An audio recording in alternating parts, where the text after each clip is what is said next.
स्वागत है आप सभी का हमारे इस YouTube channel let's online education, जो कि एक तरह से ऑनलाइन शिक्षा के रूप में विकसित किया जा रहा है। इस YouTube चैनल पर हम शिक्षा खासकर टीचर एजुकेशन के संबंध में जो महत्वपूर्ण बिंदु हैं उनके बारे में चर्चा करते हैं। खासकर अलग अलग यूनिवर्सिटियों के द्वारा जो नोटिस वगैरह आते हैं उन सभी के बारे में चर्चा करते हैं। तो वर्तमान में कोरोना संक्रमण काल के कारण ऐसा लग रहा है कि एनुअल एग्ज़ाम नहीं करवाए जाएंगे और इन एनुअल एग्ज़ाम को न करवाए जाने के रूप में यहाँ असाइनमेंट वर्क जो है वो कंप्लीट करवाया जा रहा है। तो आप में से बहुत से ही विद्यार्थियों ने हमें इस चीज़ के लिए कई बार पर्सनल मैसेज किया या कमेंट किया कि असाइनमेंट किस रूप में तैयार किया जाए। तो ऐसे ही कुछ बिंदुओं को ध्यान में रखते हुए आज की इस वीडियो का हम निर्माण कर रहे हैं, जिसका कि टाइटल है how to prepare an assignment. अगर आप टीचर एजुकेशन के रूप में DEd, BSTC, BEd, BA, BSc, BEd integrated और एमएड किसी भी कोर्स में आप अध्ययन कर रहे हैं तो आपको असाइनमेंट हर हालात में बनाकर देना ही होगा। और इसी असाइनमेंट के बेस पे आपके नॉर्मल इंटरनल असेसमेंट लगाए जाते थे। कुछ पार्ट इंटरनल असेसमेंट के लिए असाइनमेंट वर्क भी करवाया जाता था। ठीक इसी तरह अन्य जो सब्जेक्ट हैं या फिर आपके अन्य जो कोर्सेज हैं यूजी पीजी के, उनके में भी आपको असाइनमेंट देना ही पड़ता है। तो अगर आपको किसी भी तरह की एजुकेशन से संबंधित किसी भी टॉपिक पर कोई चर्चा करनी है, खासकर टीचर एजुकेशन के संबंध में, तो आप हमें हमारे व्हाट्सएप नंबर 9355695753 पर कांटेक्ट कर सकते हैं। आपके मैसेज का यहाँ पर हर हालात में रिप्लाई दिया जाएगा। ठीक इसी तरह टेलीग्राम पर भी हमारा चैनल या ग्रुप लेट्स ऑनलाइन एजुकेशन के नाम से ही चलता है। वहाँ पर हम इससे संबंधित पीडीएफ फाइलें वगैरह जो है उसका कॉपी भेजते हैं। ठीक इसी तरह अगर अभी तक आपने हमारे इस YouTube channel let's online education को सब्सक्राइब नहीं किया है तो अभी ही इस YouTube चैनल को सब्सक्राइब करें। अगर ये वीडियो आपको पसंद आए तो वीडियो को ज़्यादा से ज़्यादा लाइक, शेयर और कमेंट भी करें। साथ ही साथ इस वीडियो को व्हाट्सएप या किसी अन्य माध्यम से अपने उस सभी दोस्तों के साथ शेयर करें जो आपके साथ अध्ययनरत है। तो आज की इस वीडियो में असाइनमेंट तैयार करने के लिए किन महत्वपूर्ण बिंदुओं के बारे में ध्यान रखा जाता है के बारे में हम चर्चा करेंगे। असाइनमेंट तैयार होने पर असाइनमेंट का एक फर्स्ट पेज लगाया जाता है जिसमें कि नेम ऑफ सब्जेक्ट, आपका जो भी सब्जेक्ट है उसका नाम लिखा जाता है। ठीक इसी तरह इसके साथ आप चाहो तो यहाँ भी पेपर नंबर लिख सकते हो कि ये आपके कोर्स का कितने नंबर पेपर है। उसके बाद में जो दूसरी हेडिंग आती है वो होती है नेम ऑफ टॉपिक। जिस टॉपिक के बारे में आप असाइनमेंट प्रिपेयर कर रहे हो, बना रहे हो, उस टॉपिक का यहाँ नाम लिखा जाता है।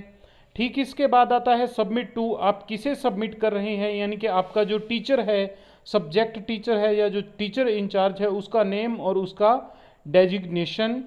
बिल्कुल ठीक इसके सामने सबमिट बाय में आपका खुद का नाम, रोल नंबर और सब्जेक्ट। यहाँ आप चाहें तो एक बार यहाँ भी आप अपना पेपर नंबर जो है वो लिख सकते हैं या पेपर का नेम लिख सकते हैं।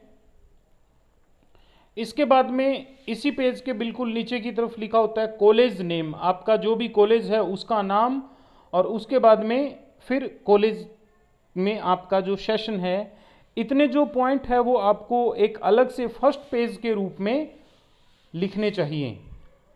ठीक इसी तरह आपको एक सिंपल जो चार्ट पेपर है, प्लास्टिक के फोल्डर वगैरह का प्रयोग करने की बजाय अगर आप अपनी खुद की क्रिएटिविटी दिखाना चाहते हैं, जो कि बहुत आसान भी है और बढ़िया भी है और काफ़ी अच्छे में तैयार हो जाती है, तो आप एक सिंपल जो नॉर्मल 5 रुपये का चार्ट आता है वो चार्ट लीजिए, उसके 2 पार्ट कीजिए और फिर उसको फोल्ड करके एक कवर के रूप में आप इसका प्रयोग कर सकते हैं। आप चाहें तो उसमें पेजों में जो होल हैं उसी के हिसाब से इस चार्ट पेपर को फोल्ड करने के बाद में आप इसमें होल करके फिर उन पर होल करके और आप इसमें एक सिंपल बारीक जो पतला रिबन आता है वो डाल सकते हैं, या फिर आप इसमें एक धागा भी डाल सकते हैं। अगर इतना नहीं करना चाहते हैं तो आप इसको सिंपल स्टेपलर भी कर सकते हैं। तो बाहर का जो कवर पेज है उस पर आपको ये चीज़ें लिखनी चाहिए। अगर वहाँ लिख देते हो तो फिर आपको अंदर ये चीज़ें दोबारा लिखने की कोई विशेष आवश्यकता नहीं होती है। कुछ सब्जेक्टों के संबंध में हम असाइनमेंट के बारे में भी चर्चा करेंगे। तो उसका लिंक जो है वो आपको हमारे इस चैनल की इस वीडियो के आई बटन में यहाँ प्राप्त हो जाएगा। वहाँ जा कर के आप देख सकते हैं कि असाइनमेंट किस तरह लिखा गया है। कुछ असाइनमेंट की कॉपी वगैरह होगी, उनको हम एक वीडियो के रूप में तैयार करके यहाँ आई बटन में उनका लिंक दे देंगे।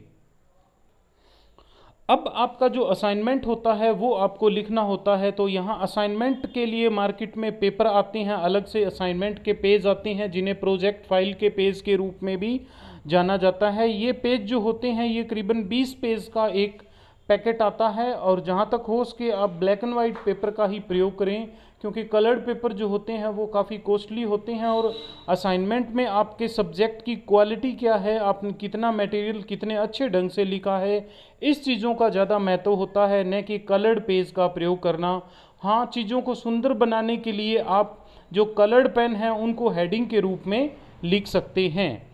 तो असाइनमेंट की शुरुआत में सबसे पहले इंट्रोडक्शन, या जिसे आप एक तरह से इंट्रो के रूप में भी जानते हैं, वो हेडिंग के रूप में यहाँ लिखा जाता है। इसे आप हिंदी में भूमिका के रूप में लिख सकते हैं। भूमिका में आपको यहाँ करीबन 3-4 लाइनों में भूमिका देनी होती है। उसके बाद जो मुख्य बिंदु आता है हेडिंग, वो होता है मीनिंग, यानी कि शाब्दिक अर्थ। जिस भी टॉपिक का आप असाइनमेंट तैयार कर रहे हैं, जैसे आप मान लीजिए ग्रोथ एंड डेवलपमेंट, वृद्धि और विकास के बारे में असाइनमेंट तैयार कर रहे हैं, तो यहाँ आपको meaning of growth, meaning of development, यानी दोनों का शाब्दिक अर्थ लिखना होगा। वृद्धि का अर्थ और विकास का अर्थ ये दोनों लिखने होंगे। ये भी करीबन आपको 4-5 लाइनों में लिखना चाहिए। उसके बाद में आपको इसमें लिखनी होती है परिभाषाएं, डेफिनेशन। डेफिनेशन कोई भी 2 या 3 अच्छी परिभाषाएं जो आपको बिल्कुल अच्छी लगती हो, स्टिक लगती हो आपके टॉपिक के अकॉर्डिंग, उसको पूर्णतः परिभाषित करती हो, ऐसी 2 या 3 परिभाषाएं लिखें। और इन परिभाषाओं का भी यहाँ अगर आप निष्कर्ष लिख देते हैं तो वो काफ़ी अच्छा होता है। इसके बाद में नेक्स्ट जो हेडिंग होती है वो होती है टाइप। अगर जिस टॉपिक पे आप असाइनमेंट तैयार कर रहे हैं अगर उसके टाइप हैं तो आप वहाँ उसके टाइप लिख सकते हैं। जैसे टाइप ऑफ एजेंसी, तो वहाँ एजेंसी है, उनके प्रकार के बारे में आसानी से लिखा जा सकता है।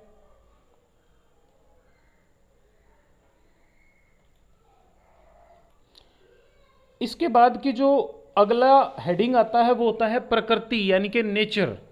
तो नेचर अगर उसकी बनती हैं उस टॉपिक के अकॉर्डिंग तो आपको नेचर लिखनी चाहिए। नेचर के बाद नेक्स्ट हेडिंग आती है कैरेक्टरिस्टिक्स, यानी विशेषताएं। तो जितनी भी विशेषताएं होती हैं वो आपको लिखनी चाहिए। आप ऐसा कर सकते हैं कि प्रकृति को पॉइंट नंबर 1 या 1.5 लाइन में लिख सकते हैं, पॉइंट नंबर 2 1 या 1.5 लाइन में लिख सकते हैं। विशेषताओं को अगर आप थोड़ा विस्तृत रूप में लिखना चाहें तो पॉइंट नंबर 1, फिर उसकी वो विशेषता हेडिंग, और फिर उस विशेषता को आप 2 या 3 लाइन में एक्सप्लेन कर सकते हैं। तो इस तरह आपकी जो विशेषताओं के आधार पर आपके जो पेज हैं वो करीबन 5 पेज और करीबन 10 साइड का आप इसमें प्रयोग कर सकते हैं। विशेषताओं के बाद में आपको नेक्स्ट हेडिंग जो है वो सिद्धांत के रूप में लिखनी होते हैं, principle of growth and development. उसके बाद में सबसे अंतिम पॉइंट के रूप में आपको कैलकुलेशन, इसका कंक्लूजन जो है निष्कर्ष के रूप में वो हर हालात में लिखना चाहिए। आपकी जो एनुअल एग्ज़ाम है या सेमेस्टर सिस्टम में आपके जो एग्ज़ाम हैं उन एग्ज़ाम में भी आपको बड़े प्रश्न के लिए निष्कर्ष हर हालात में लिखना चाहिए, जिसमें कि उपरोक्त जो भी प्रश्न है उसके लिए आप अच्छे ढंग से वर्णन कर सकते हैं। तो निष्कर्ष जो लिखना होता है वो काफ़ी अच्छी बात होती है और ये एग्जामिनर को हर हालात में प्रभावित करता है। तो इस तरह इन मोटे मोटे बिंदुओं को ध्यान में रखते हुए आपको अपना एक असाइनमेंट तैयार करना चाहिए। अब असाइनमेंट किस तरह से तैयार किया जाएगा, तो अगर आप में से किसी ने अब तक असाइनमेंट तैयार कर लिया है तो आप उस असाइनमेंट की कॉपी हमें व्हाट्सएप के माध्यम से भेज सकते हैं। हमारा ये जो व्हाट्सएप नंबर है 9355695753, इस पे अगर आप अपने असाइनमेंट की PDF कॉपी बना करके हमें व्हाट्सएप करेंगे तो अगर वो टॉपिक अच्छा हुआ, आपकी लिखावट अच्छी हुई, तो हम उस टॉपिक और उस आपके असाइनमेंट पर एक वीडियो का निर्माण कर देंगे। असाइनमेंट बनाते समय कुछ विशेष सावधानियां। जब भी आप कोई हेडिंग लिखें तो मुख्य हेडिंग को आप चाहें तो अंडरलाइन कर सकते हैं, या फिर उन हेडिंग को आप इस तरह से कुछ हैज के रूप में भी आप उस चीज़ को अंडरलाइन कर सकते हैं। अंडरलाइन के लिए आप 2 लाइन भी लगा सकते हैं। अंडरलाइन के लिए आप स्पार्कल पेन का प्रयोग कर सकते हैं। मुख्य हेडिंग के लिए आप स्पार्कल पेन का प्रयोग कर सकते हैं। उसके बाद में जो सब हेडिंग आती है उनको आपको पॉइंटों के अंतर्गत लिखना चाहिए। जितने ज़्यादा पॉइंट होंगे उतना ज़्यादा प्रभाव पड़ेगा। और इस चीज़ के आधार बनाते हुए अगर आप एनुअल एग्जाम में 16 नंबर के प्रश्न का उत्तर देते हैं तो वहाँ भी आपको इस चीज़ के बहुत बढ़िया अंक प्राप्त होंगे। ज़्यादा खुला लिखने का प्रयास न करें, ठीक इसी तरह ज़्यादा बनावटी लिखने का प्रयास न करें। इसके साथ साथ आपकी जो लिखावट है वो भी आपको अच्छा नंबर दिलवाने में बहुत ही अधिक मददगार होती है। तो जहाँ तक हो सके आराम से बैठ करके अपना असाइनमेंट लिखें और अच्छी लिखावट में लिखें। ठीक इसी तरह जब आप एनुअल एग्ज़ाम देंगे तो एनुअल एग्ज़ाम में भी आप अच्छी लिखावट में लिखें ताकि आपको अच्छे अंक प्राप्त हो सकें। अंत में सिर्फ इतना ही कि अगर आपको हमारी ये वीडियो अच्छी लगी हो तो वीडियो को ज़्यादा से ज़्यादा लाइक करें, शेयर करें, कमेंट करें।